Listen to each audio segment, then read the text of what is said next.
How to add watermark to video in Davinci Resolve. To begin, I added a video to my timeline. Go to the Effects panel and click on Effects. Drag and drop an adjustment clip above your video in timeline and adjust its duration to match your video. Then scroll down, drag watermark effect, and drop it into the adjustment clip.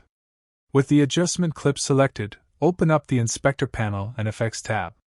We can use a logo or text as a watermark. First, let's use a logo.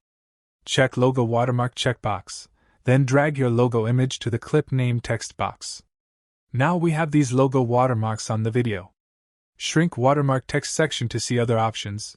These are the options that can be used for both text or logo watermarks. Here, you can change the number of watermarks and the distance between them.